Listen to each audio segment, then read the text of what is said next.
लाडकी बहीण योजनेमुळे विकास निधी मिळण्यास विलंब होतोय। कॅबिनेट मंत्री दत्तात्रय भरणेंनी खंत व्यक्त केली। निधी मिळण्यास उशीर होतोय, मात्र हळूहळू गाडी रुळावर येईल असं त्यांनी म्हटलेलं आहे। इंदापूरमध्ये घरकुल धनादेश वाटपाच्या कार्यक्रमात भरणे यांनी विधान केलंय।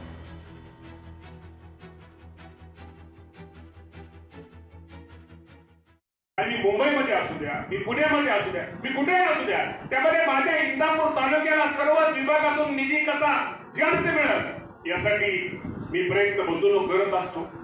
आज तुम्हाला मी सांगतो, ठीक आहे, आज लाडकी बहिणीमुळे थोडी योजना असल्यामुळे काही गोष्टीमध्ये थोडं निधीमध्ये थोडं यायला उशीर होतोय, उशीर झाला होता, परंतु आज सगळं हळूहळू गाडी पूर्ववत यायला लागलेली आहे।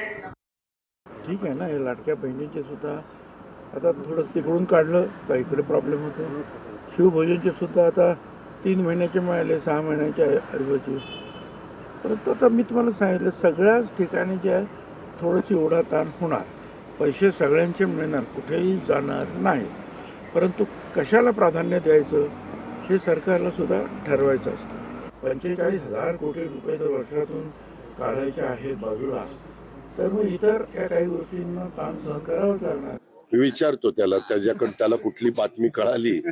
शेवटी तो माझा सहकारी आहे, मंत्री महोदय, त्यांना विचारून क्लिअर करतो कुठल्या अपेक्षेने, कुठल्या हेतूने ते बोलले। दादा जयंत पाटलांनी काल प्रतिसाद।